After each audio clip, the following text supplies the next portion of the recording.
Suman TV ప్రేక్షకులకు నమస్కారం. నేను మీ రేవంత్. ఈ వీడియో పర్టికులర్గా మన కోసమే చేస్తున్నాను, మీకోసమే చేస్తున్నాను. ప్రతిరోజు పొద్దున్న 9 గంటలకల్లా ఆఫీస్కి వెళ్ళి నెలంతా జీతం కోసం పనిచేసే మన వాళ్ళ కోసం చేసేదే. నెల నెల సంపాదించే జీతంతో అక్కడ ఇక్కడ పెట్టుబడులు పెట్టి అతి త్వరలోనే నేను ఒక సంపన్నుడిగా మారాలి అని అనుకున్న వాళ్ళ కోసమే. చివరగా మారకపోతే ఆ నిందని ఏ ప్రభుత్వం మీదనో లేకపోతే పక్క వాళ్ళ మీదనో నెట్టేసి మనకి మనం సంతృప్తి చెందుతున్నాం చూసారా, మనలాంటి వాళ్ళ కోసమే.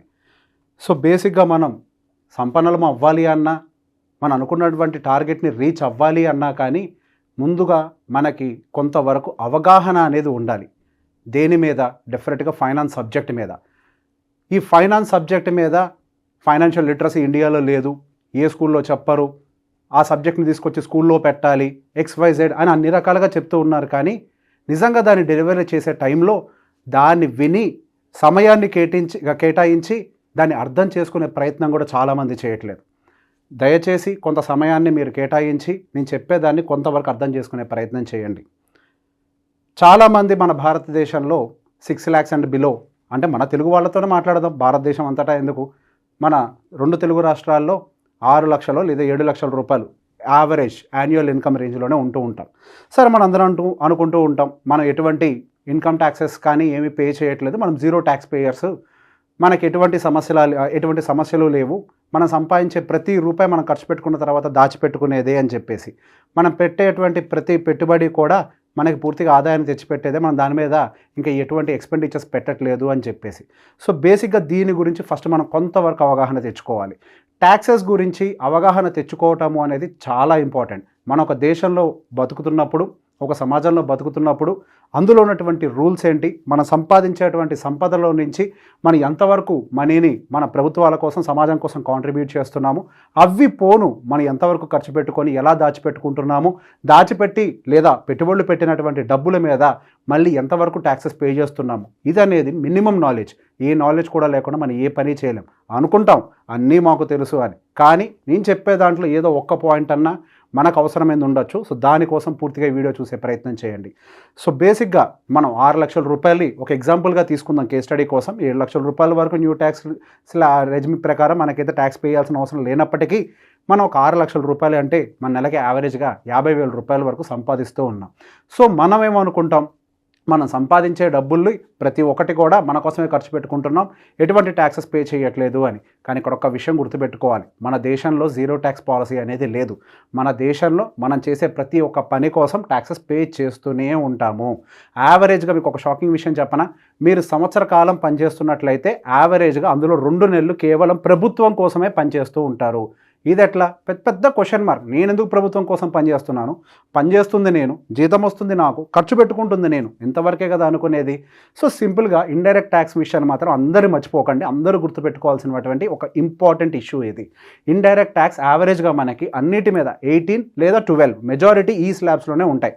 సో మనం యావరేజ్గా 15% పే చేస్తున్నాం అనుకోండి.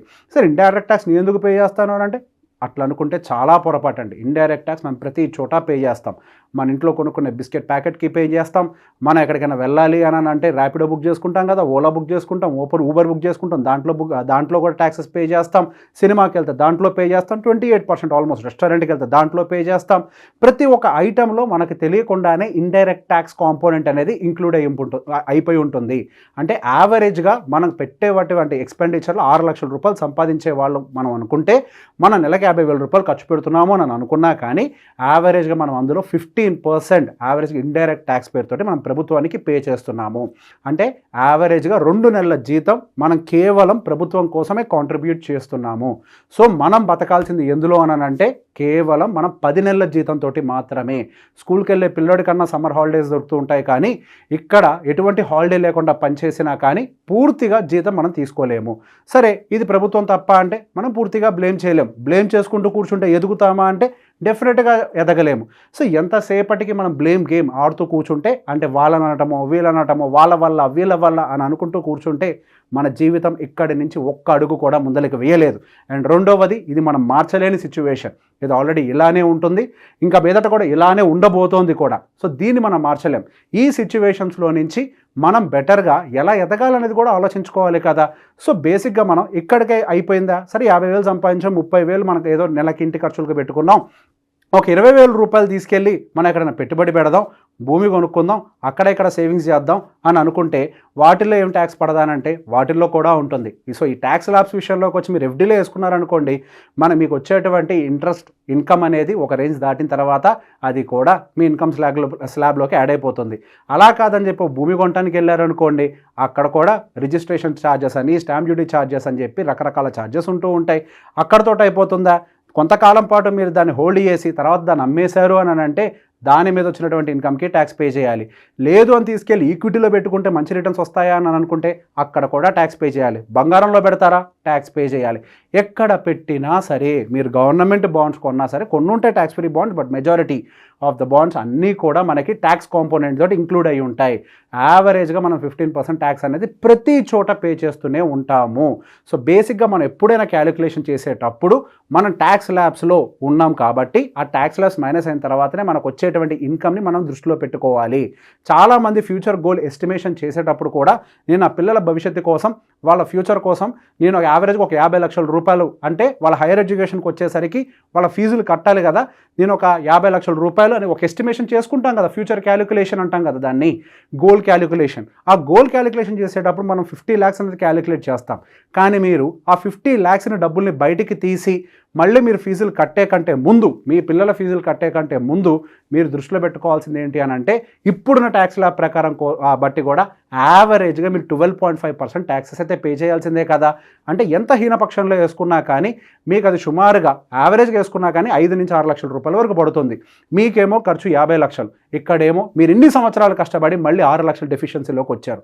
సో అట్లీస్ట్ ఈసారి నుంచైనా కానీ మీరు గోల్ క్యాలిక్యులేషన్ చేసేటప్పుడు ఇన్ఫ్లేషన్ని దాంట్లో ఇంక్లూడ్ చేయటమే కాకుండా దాంతోపాటుగా మీరు ట్యాక్స్ స్లాబ్ను కూడా పే చేస్తున్నారు అన్న ఒక విషయాన్ని దృష్టిలో పెట్టుకొనే మీరు యొక్క ఫ్యూచర్ గోల్ ఎస్టిమేషన్ అనేది చెయ్యాలి. అది చెయ్యకపోతే మనమే ఇక్కడ నష్టపోతాము. ప్రతి ఒక్క దాని క్యాలిక్యులేషన్లో మీరు ట్యాక్సెస్ అనేవి ఇంక్లూడ్ చేసుకోండి. చాలామంది వీటిని ఇగ్నోర్ చేస్తున్నారు. వాటిని ఇగ్నోర్ చేయటం వల్ల నష్టపోయేది మనమే. ఇప్పుడు కట్టం కదా, చాలామంది అడుగుతుంటారు, మనం ఎప్పుడు ప్రాఫిట్ బుక్ చేయగానే కట్టేస్తామా? కాదు, ప్రాఫిట్ బుక్ చేయగానే కట్టరు. కాకపోతే ఇయర్ ఎండింగ్కి అయితే మీరు ఖచ్చితంగా ఇన్కమ్ ట్యాక్స్ ఫైలింగ్ అప్పుడు పే చేయాలి కదా. అనుకుంటారేమో నేను ఇన్కమ్ ట్యాక్సే కట్టను, దానికి ఎందుకు కడతారు అని. ఇది చాలా పెద్ద పొరపాటు. ప్రతి ఒక్కటి మీ పాన్ కార్డ్తో ట్రాక్ అవుతూ ఉంటుంది. మీకు ఖచ్చితంగా నోటీస్ వస్తుంది. మీరు డైరెక్ట్గా కడితే 5 లక్షలతో పోద్దేమో, వాళ్ళు పెనాల్టీ వేస్తే అది ఇంకెక్కువగా వెళ్తుంది. సో ఎప్పుడైనా గోల్ క్యాలిక్యులేషన్స్ చేసేటప్పుడు మీరు ప్రాపర్గా క్యాలిక్యులేట్ చేసుకోండి. ఇప్పటి వరకు ఉన్నటువంటి పరిస్థితుల్ని మనం మార్చలేము, కానీ ఇప్పటి నుంచి అట్లీస్ట్ ఫ్యూచర్లో మనం జరగబోయేటువంటి వాటిని ఎస్టిమేట్ చేసుకొని మన ఫ్యూచర్లో రాబోతున్నటువంటి హర్డిల్స్ అయి ఉండొచ్చు, నీడ్స్ అయి ఉండొచ్చు, వాంట్స్ అయి ఉండొచ్చు, గోల్స్ అయి ఉండొచ్చు, వాటన్నిటికీ క్యాలిక్యులేషన్ అనేది కరెక్ట్గా ఉండాలి. ఎందుకు ఈ క్యాలిక్యులేషన్ చేయాలి? Calculation is nothing but a proper framework of doing work. ఏ పని చేయాలన్నా కానీ, మీరు చాలా ఆఫీసుల్లో పనిచేస్తుంటారు కదా, ఆ ఆఫీసులు అన్నిటిలో కూడా ప్రణాళిక లేకుండానే పనులు మొదలు పెడతారా? ముందు ఒక ప్లాన్ ఉంటుంది, ఆ తర్వాత ఫస్ట్ ఒక గోల్ ఉంటుంది, దానికి ఒక ఎగ్జిక్యూషన్ ప్లాన్ ఉంటుంది. సో అలానే మనం చేసేటువంటి ఒక పనులకు కూడా, మన ఫైనాన్షియల్ పనులకు కూడా మనకంటూ ఒక గోల్ ఉండాలి. దానికంటూ ఒక ఫైనాన్షియల్ క్యాలిక్యులేషన్, నథింగ్ బట్ ఒక ఫైనాన్షియల్ ప్లాన్ అనేది ఎస్టాబ్లిష్ చేసి ఉండాలి. అందులో రాబోతున్నటువంటి ఎక్స్పెండిచర్స్ ఏంటో తెలిసి ఉండాలి. Expenditure is nothing but the tax that we are going to pay to the government when we are going to take the money back again. ఈ విషయాన్ని కనుక ఇగ్నోర్ చేస్తే మనం నిజంగా అన్ని సంవత్సరాలు కష్టపడి దేనికోసమైతే ఆ టార్గెట్ కోసం పనిచేస్తామో ఆ టైంకి వచ్చేసరికి మీ దగ్గర ఆ మనీ అనేది షార్ట్ ఫాల్ అవుతుంది. నేను సింపుల్గా ఇప్పుడు 50 లక్షలకే చెప్పాను. ఒకవేళ అదే ₹1,00,00,000 అయితే సుమారుగా 12.5 లక్షల రూపాయల వరకు కూడా మీరు షార్ట్ ఫాల్ని ఎదురు చూస్తారు. 12.5 lakhs మీరు నిజంగానే షార్ట్ ఫాల్లో ఉంటే దాన్ని ఎట్లా భర్తీ చేస్తారు ఆ టైంలో అప్పటికప్పుడు? ఇవన్నీ కూడా ప్రాబ్లమాటిక్గా ఉంటాయి. కాబట్టి ఎప్పుడైనా గోల్ ప్లానింగ్ చేసుకునేటప్పుడు మనము క్లియర్గా మన ఇన్ఫ్లేషన్తో పాటుగా ఈ ట్యాక్స్ కాంపోనెంట్ని కూడా ఇంక్లూడ్ చేసి కనుక క్యాలిక్యులేట్ చేసుకోగలిగితేనే మనం కరెక్ట్గా మన గోల్ ఐడెంటిఫికేషన్ అనేది జరుగుతుంది. అది చెయ్యకపోతే will end up losing money again. So ఈ వీడియో కనుక మీకు నచ్చినట్లయితే మీరు లైక్ చేయడమే కాకుండా ఈ వీడియో నిజంగా ఎవరికైతే అవసరం ఉందో వాళ్ళకి షేర్ చేయండి. Thank you very much.